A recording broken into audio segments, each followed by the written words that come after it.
السلام علیکم۔ ایک رات اچانک ہی میری بیوی لاپتہ ہو گئی۔ میری شادی کو 10 دن ہی گزرے تھے اور میں بہت زیادہ پریشان تھا۔ میں نے اس کی تلاش میں دن رات ایک کر دیا۔ میری ماں شروع سے ہی ہماری شادی کے خلاف تھی۔ مجھے یقین ہو گیا تھا کہ میری بیوی کے غائب ہونے میں میری ماں کا ہاتھ ہے، اور یہ جان کر میرے سر پر آسمان گر پڑا۔ میری بیوی تو میری ماں کے جب انسان کو کسی سے محبت ہو جائے تو اس کے بغیر ایک پل بھی گزارنا ممکن نہیں ہوتا۔ محبت انسان کو اتنا ہی اندھا کر دیتی ہے کہ پھر محبت کے سوا دنیا میں کچھ بھی دکھائی نہیں دیتا۔ میرے ساتھ بھی کچھ ایسا ہی ہوا تھا۔ میری بیوی ربیہ میری زندگی تھی، اور وہ پچھلے 2 دن سے میری آنکھوں سے اوجھل تھی۔ ان 2 دنوں میں مجھے ایک پل کا سکون بھی میسر نہیں ہو سکا تھا، اور جب مجھے ربیہ کے بارے میں معلومات ملی تو مجھے لگا کہ میں اب سانس بھی نہیں لے پاؤں گا۔ پچھلے 2 دن سے میں یہاں وہاں مارا پھر رہا تھا۔ میری بیوی ربیہ جانے کہاں چلی گئی تھی۔ میں نے پولیس میں بھی رپورٹ درج کروا دی تھی، لیکن پھر بھی کوئی سراغ نہیں مل سکا تھا۔ اس کا معصوم چہرہ میری آنکھوں کے سامنے گھوم رہا تھا۔ ابھی ہماری شادی کو 10 دن ہی گزرے تھے، اور نہ جانے کس کی نظر لگ گئی تھی کہ میری بیوی ربیہ اچانک ہی لاپتہ ہو گئی تھی۔ مجھے ربیہ سے بہت شدید محبت تھی، اور ہم دونوں کی پسند کی ہی شادی تھی، لیکن میں نہیں جانتا تھا کہ ہمارا ساتھ بس یوں ہی کچھ دنوں کا تھا، اور شادی کے 10 دنوں کے اندر ہی ربیہ اچانک غائب ہو گئی تھی۔ کہیں نہ کہیں مجھے اندازہ تھا کہ ربیہ کے غائب ہونے کے پیچھے کس کا ہاتھ ہے، لیکن مجھ میں اتنی ہمت نہیں تھی کہ میں اس بات کا اظہار کر سکتا۔ کیا کوئی ساس اپنی بہو کی نفرت میں اتنا بھی آگے جا سکتی تھی کہ وہ خود اپنی بہو کو ہی غائب کروا دے؟ لیکن شاید میری ماں نفرت میں اتنی آندھی ہو چکی تھی۔ نہ جانے میری بیوی کہاں تھی اور کس حال میں تھی۔ ربیہ ایک بہت سیدھی سادی لڑکی تھی جو پہلے ہی حالات کی ستائی ہوئی تھی۔ وہ زندگی بھر سکون کے لیے ترس کر رہ گئی تھی، اور پھر جب ہم دونوں کی شادی ہوئی تو میری ماں نے اسے اپنانے سے صاف انکار کر دیا۔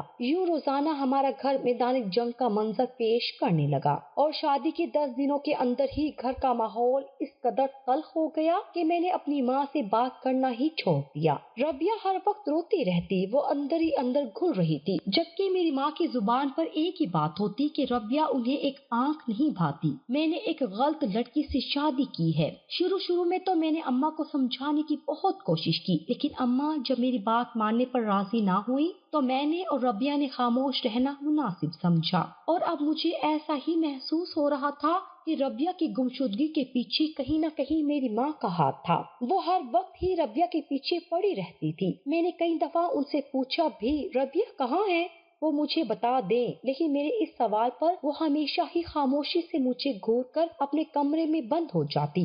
دن بہ دن میری پریشانی بڑھتی جا رہی تھی، لیکن میری ماں کو اس بات کا شاید کوئی احساس نہیں تھا۔ ربیہ کے بغیر ایک پل گزارنا مشکل ہو چکا تھا، اور ایسے میں مجھ پر ایک ایسا راز کھلا کہ میری دنیا ہی اجڑ گئی۔ مجھے آج بھی میری اور ربیہ کی پہلی ملاقات یاد تھی، جب وہ مجھے دفتر میں پہلی دفعہ نظر آئی تھی۔ اس کی شرافت اور جھکی نظروں نے مجھے بتا دیا تھا کہ وہ خاندانی اور شریف لڑکی ہے۔ اسے دفتر میں آئے ہوئے 10 دن ہی گزرے تھے جب میں نے اچانک ایک دن اسے ایک کونے میں بیٹھے روتے ہوئے دیکھ لیا۔ اس کی بڑی بڑی آنکھوں میں آنسو دیکھ کر مجھے بہت زیادہ تکلیف محسوس ہوئی، اور میں ایک انجانے احساس کے تحت اس کے پاس چلا گیا۔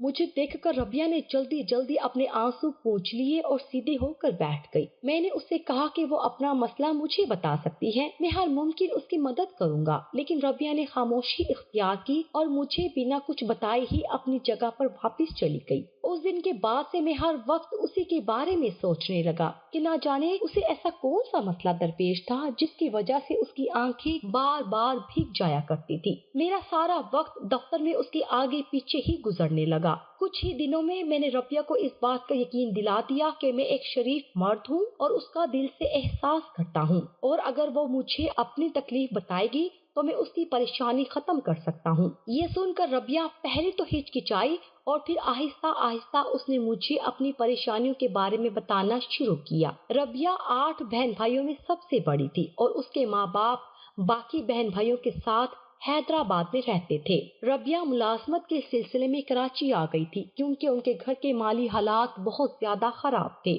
اور وہ اپنے باپ کا سہارا بننا چاہتی تھی۔ کراچی میں ان کے دور کے جاننے والے تھے جنہوں نے ربیہ کو جاب دلوا دی اور ہاسٹل میں رہنے کا انتظام بھی کروا دیا، اور اس طرح ربیہ نے کراچی میں اکیلے ہی ایک مشقت بھری زندگی کا آغاز کر دیا۔ ربیہ کے باپ کے لیے اب وہ صرف ایک پیسہ کمانے کی مشین بن چکی تھی اور ہر دن اس کا باپ اسے فون کر کے مزید پیسوں کا تقاضا کرتا۔ ربیہ کو سمجھ نہیں آ رہا تھا کہ وہ اپنی تنخواہ سے ہٹ کر علیحدہ سے پیسے کیسے بھیجے، اور اسی بات کو لے کر وہ مستقل پریشان تھی۔ میں نے ربیہ کو تسلی دی کہ وہ پریشان نہ ہو، میں ہر مہینے کچھ نہ کچھ اس کی مدد کر دیا کروں گا۔ یہ سن کر ربیہ نے صاف لفظوں میں انکار کر دیا کہ وہ کسی کا احسان نہیں لے سکتی۔ اس نے مجھے کہا کہ میں اسے ایک اور پارٹ ٹائم میں کوئی نوکری دلوا دوں۔ میں نے ربیہ کو سمجھایا کہ اس طرح دو نوکریاں کرنا اس کے لیے آسان نہیں ہوگا، اور میرے لاکھ منانے کے بعد وہ اس بات پر راضی ہو گئی کہ ہر مہینے کچھ پیسے میں اسے علیحدہ سے دیا کروں گا جو وہ اپنے باپ کو بھیج دے گی۔ اب میں پورے دل سے ربیہ کی مدد کر رہا تھا۔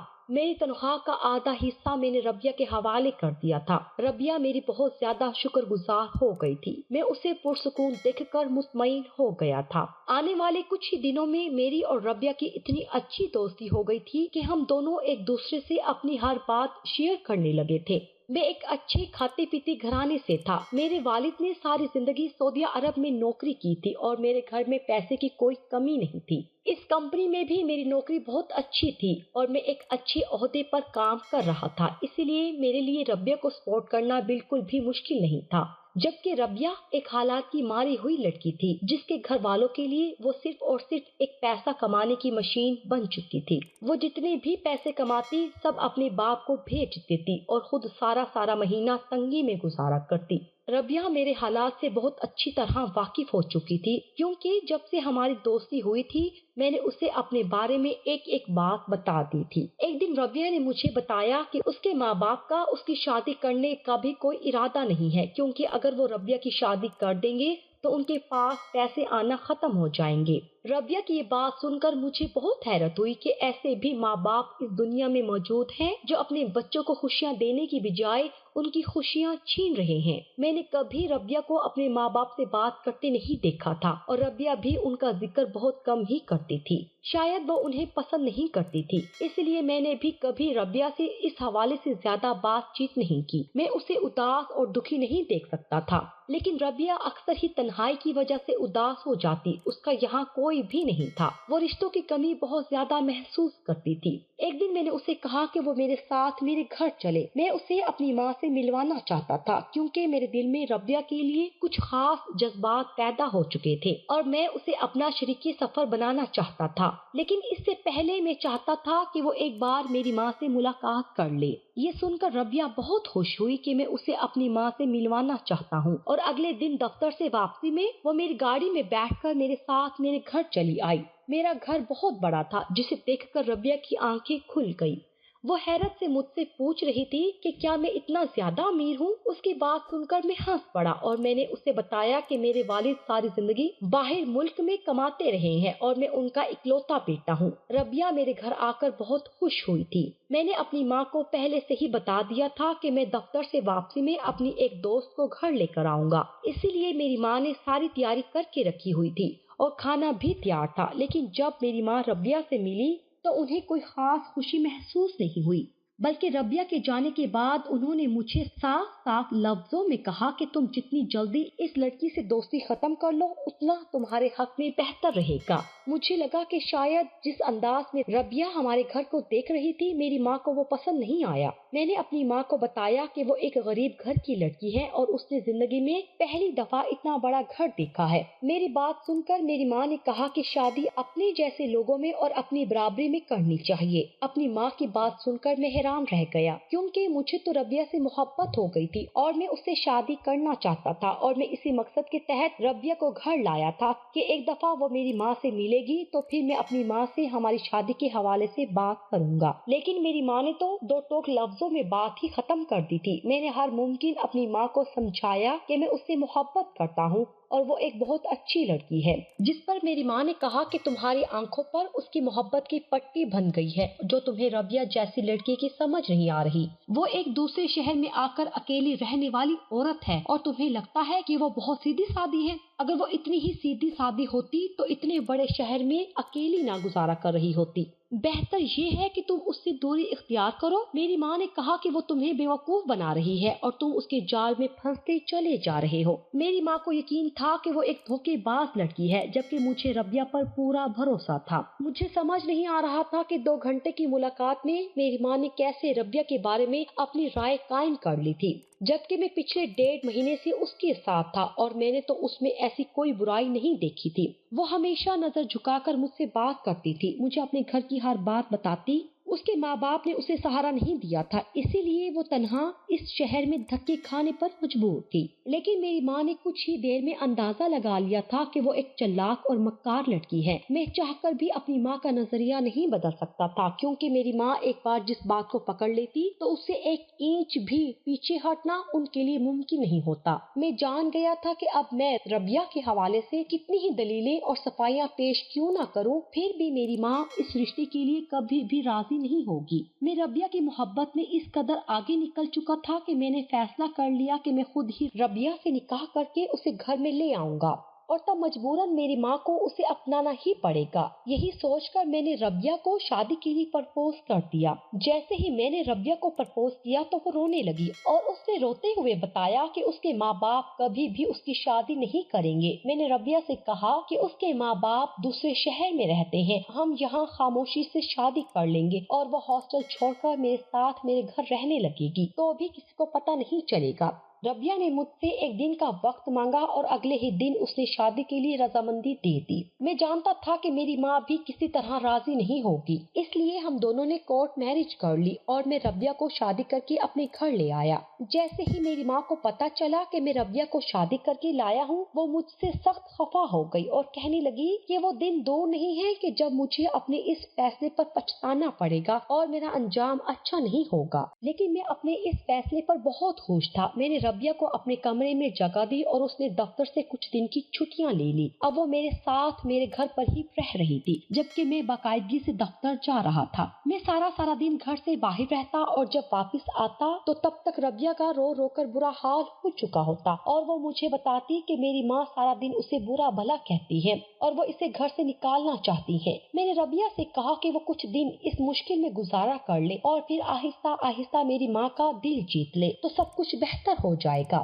ہماری شادی کو 6 دن ہی ہوئے تھے کہ جب ایک دن دفتر سے واپس آنے کے بعد ربیہ نے مجھے بتایا کہ میری ماں اسے عجیب و غریب قسم کی دھمکیاں دے رہی ہیں اور اسے بہت زیادہ خوف محسوس ہو رہا ہے۔ میں نے اس سے کہا کہ میں اپنی ماں سے بات کرتا ہوں، لیکن وہ میرے قدموں میں بیٹھ گئی اور کہنے لگی کہ وہ نہیں چاہتی کہ گھر کا ماحول مزید خراب ہو اور کچھ ہی دن میں میری ماں کا دل ضرور جیت لے گی۔ تب میں اس کی بات سن کر خاموش ہو گیا۔ وہ ٹھیک ہی کہہ رہی تھی۔ اگر ابھی میں اپنی ماں کے پاس جا کر ان سے باز پرس کرتا تو یقیناً حالات مزید بگڑ جاتے، لیکن میں نہیں جانتا تھا کہ یہ میری زندگی کی سب سے بڑی غلطی ہوگی کہ میں نے اپنی ماں سے جا کر کچھ بھی نہیں پوچھا۔ اور پھر اس واقعے کی 2 دن بعد ہی ربیہ اچانک غائب ہو گئی۔ ہماری شادی کا 10واں دن تھا کہ جب میں دفتر سے گھر واپس آیا تو ربیہ کہیں بھی موجود نہیں تھی، جبکہ میری ماں تو اپنے کمرے میں ہمیشہ کی طرح بند تھی۔ میں نے ان کے کمرے کا دروازہ بجایا اور ربیہ کے بارے میں پوچھا تو میری ماں نے کہا کہ انہیں کچھ معلوم نہیں ہے کہ ربیہ کہاں ہے۔ میں نے ادھر ادھر ہر جگہ ربیہ کو تلاش کیا، لیکن ربیہ کہیں بھی نہیں ملی۔ میں جہاں جہاں اسے ڈھونڈ سکتا تھا ڈھونڈ لیا، اس کے پرانے ہاسٹل جا کر بھی پتہ کیا، لیکن ربیہ کے بارے میں کسی کو بھی کچھ معلوم نہیں تھا۔ میں نے پولیس میں بھی رپورٹ درج کروا دی اور اگلے 2 دن تک پاگلوں کی طرح ہر جگہ اسی کو ڈھونڈتا رہا۔ مجھے پتا تھا کہ میری ماں نے ہی اس کے ساتھ کچھ نہ کچھ کیا ہے، کیونکہ وہی ربیہ کو دھمکیاں دے رہی تھی، اور جب یہی سوال میں نے اپنی ماں سے پوچھا تو انہوں نے تیز نظروں سے مجھے گھور کر دیکھا اور بنا کچھ کہے ہی اپنے کمرے میں چلی گئی۔ میرا شک یقین میں بدل گیا، میری ماں ہی میری خوشیوں کی دشمن بن گئی تھی۔ نہ جانے انہیں ربیہ سے ایسی کون سی تکلیف تھی کہ انہوں نے ربیہ کو گھر سے ہی باہر کر دیا۔ میں تو یہ بھی نہیں جانتا تھا کہ ربیہ ان کی باتوں اور دھمکیوں سے پریشان آ کر گھر چھوڑ کر گئی ہے یا پھر انہوں نے دھکے دے کر گھر سے نکالا ہے۔ میرے بار بار سوال کرنے کے باوجود بھی وہ خاموش رہی۔ میری حالت بہت زیادہ خراب خراب ہو چکی تھی۔ میں اب اپنی ماں سے بالکل بھی بات نہیں کر رہا تھا اور بہت ڈھونڈنے کے بعد میں تھک ہار کے گھر بیٹھ گیا تھا کہ جب دروازے پر دستک ہوئی، میں نے بھوجل قدموں سے اٹھ کر دروازہ کھولا تو باہر پولیس والے کھڑے ہوئے تھے۔ ایک پولیس اہلکار میری اجازت لے کر گھر کے اندر داخل ہوا اور کہنے لگا کہ وہ ربیہ کے سامان کی تلاشی لینا چاہتا ہے تاکہ اس کے بارے میں کچھ معلومات حاصل ہو سکے۔ میں نے انہیں بتایا کہ ربیہ تو زیادہ سامان لے کر نہیں آئی تھی، جو تھوڑا بہت سامان تھا وہ کمرے میں ہی موجود تھا۔ پولیس انسپیکٹر نے ربیہ کے سارے سامان کی تلاشی لینا شروع کی، لیکن اس میں کچھ بھی ایسا نہیں تھا کہ جس سے ربیہ کے بارے میں کوئی معلومات حاصل ہوتی۔ پولیس والے مجھ سے ربیہ کی تصویریں مانگ رہے تھے، لیکن میرے پاس تو اس کی کوئی تصویر بھی موجود نہیں تھی۔ ہم دونوں نے تو شادی بھی کورٹ میں کی تھی۔ میں جب بھی اپنی اور ربیہ کے ساتھ میں تصویر لینے کی کوشش کرتا تو وہ ہمیشہ یہ کہہ کر منع کر دیتی کہ اسے تصویر کھنچوانا پسند نہیں ہے۔ پولیس والوں نے بہت باریک بینی سے ہر چیز کا جائزہ لینے کے بعد مجھ سے پوچھا کہ آپ کے گھر کا کون کون سا سامان غائب ہے۔ یہ سن کر میں چونک گیا اور پوچھنے لگا کہ بھلا اس سوال کا کیا مقصد ہے۔ پولیس اہلکار نے صاف صاف لفظوں میں مجھ سے کہا کہ آپ کی بیوی غائب ہوئی ہے اور آپ کے پاس اس کی کوئی تصویر نہیں ہے، نہ ہی آپ کو اس کے ماں باپ کے بارے میں کچھ پتا ہے اور نہ ہی آپ کے پاس اس کا کوئی ایڈریس ہے۔ آپ نے 2 مہینے کے اندر اندر ایک ایسی لڑکی کی باتوں میں آ کر اس سے شادی کر لی کہ جس کا آپ کو کچھ اتا پتا ہی نہیں ہے اور جو اچانک ہی آپ کے گھر سے غائب ہو گئی ہے۔ تو کیا آپ کو نہیں لگتا کہ آپ کو ایک بار اپنے گھر کا سامان چیک کرنے کی ضرورت ہے؟ ایسا تو نہیں کہ وہ لڑکی جاتے جاتے اپنے ساتھ آپ کے گھر کی کوئی قیمتی چیز لے گئی ہو؟ یہ سن کر تو میرے قدموں تلے زمین نکل گئی۔ میری الماری کے اندر ہی ایک لاکر تھا جس میں نے اپنی اماں کا سارا زیور حفاظت سے رکھا ہوا تھا۔ میری ماں نے شروع سے ہی اپنا زیور میرے پاس رکھوایا ہوا تھا کیونکہ میرے کمرے کی الماری میں جو لاک تھا وہ بہت ہی محفوظ تھا۔ جب میں نے وہ کھول کر دیکھا تو میرے ہوش اڑ گئے۔ پولیس اہلکار کا اندازہ بالکل ٹھیک تھا۔ ربیہ تو جاتے جاتے میری ماں کے سارے زیور بھی اپنے ساتھ لے گئی تھی۔ اب میری عقل ٹھکانے آئی تھی اور آہستہ آہستہ مجھے سب کچھ سمجھ میں آ رہا تھا۔ ربیہ نے میرے ساتھ بہت بڑا فراڈ کیا تھا۔ میں اس کی محبت میں اندھا ہو کر کچھ بھی نہیں دیکھ پایا تھا۔ پولیس اہلکار کے جانے کے بعد میں اپنی ماں کے کمرے میں گیا تو میں نے سیدھے ان کے قدموں میں بیٹھ کر ان سے معافی مانگ لی۔ میری ماں نے کہا کہ وہ نہیں چاہتی تھی کہ میں نقصان اٹھاؤں، لیکن میں نے خود اپنے ہاتھوں سے اپنے پاؤں پر کلہاڑی ماری اور اپنی ماں کی بات نہ مان کر اپنا اتنا بڑا نقصان کر لیا۔ میں نہیں جانتا تھا کہ میری بیوی ربیہ کون ہے اور وہ کہاں ہے۔ پولیس والوں نے بتایا کہ ہو سکتا ہے کہ ربیہ نے آپ کو اپنی شناخت بھی جھوٹی بتائی ہو اور اس کا نام ربیہ بھی نہ ہو، کیونکہ میرے پاس اس کے ایسے کوئی کاغذات موجود نہیں تھے کہ جن سے مجھے سچ کا پتہ چل سکتا۔ میں نے پولیس والوں کو ربیہ کا حلیہ بتا دیا تھا، لیکن اتنے بڑے شہر میں صرف حلیے کی مدد سے کسی لڑکی کو تلاش کرنا ممکن نہیں تھا۔ میری ماں نے مجھے کہا کہ وہ پہلے دن ہی جان گئی تھی کہ ربیہ اچھی لڑکی نہیں ہے اور نہ ہی اس کے ارادے نیک ہیں، لیکن میں نے پھر بھی اپنی منمانی کر کے جب اس سے شادی کر لی تو انہوں نے خود کو خاموشی سے کمرے میں بند کر لیا اور ربیہ سے کبھی کوئی بات بھی نہ کی۔ ربیہ نے گھر میں جھگڑوں سے متعلق ہمیشہ مجھے جھوٹی باتیں ہی بتائی تھی کہ میری ماں نے اسے دھمکیاں دی ہیں، جبکہ میری ماں نے تو اسے کبھی بات بھی نہیں کی تھی۔ میں نے ربیہ سے بہت زیادہ محبت کی تھی اور اگر وہ میرے ساتھ مخلص رہتی تو میں ساری زندگی اسے اپنی پلکوں پر بٹھا کر رکھ سکتا تھا اور اس کی ہر خواہش پوری کرتا، لیکن وہ تو ایک لالچی اور خود غرض لڑکی نکلی جو شاید کسی گینگ کی ممبر تھی اور جس نے مجھے لوٹنے کے لیے ایک باقاعدہ منصوبہ بنایا تھا، اور وہ اسی منصوبے کے تحت دفتر میں آئی تھی کہ اگر کوئی لڑکا پھنس جائے تو وہ اسے لوٹ کر نکل جائے۔ اس کے نزدیک تو شادی جیسے رشتے کی بھی کوئی حیثیت نہیں تھی۔ وہ ابھی بھی میرے نکاح میں موجود تھی، لیکن میں یہ بھی نہیں جانتا تھا کہ وہ مجھ سے پہلے بھی نہ جانے کتنے مردوں سے اسی طرح نکاح کر چکی ہوگی۔ آج اس حادثے کو 1 سال بیت چکا ہے۔ اس 1 سال میں ربیہ کا کہیں کوئی سراغ نہیں ملا۔ دفتر میں اس کا درج کروایا ہوا پتہ بھی بالکل جعلی تھا اور اس کے تمام کاغذات بھی جعلی تھے۔ ربیہ نے میرے ساتھ ایک بہت بڑا کھیل کھیلا تھا۔ وہ جاتے جاتے اپنے ساتھ صرف میری ماں کے زیورات ہی نہیں بلکہ میرا بھروسہ بھی لے گئی تھی، اور اب میرے لیے بہت ہی مشکل تھا کہ میں کسی لڑکی پر کبھی اعتبار کر سکتا۔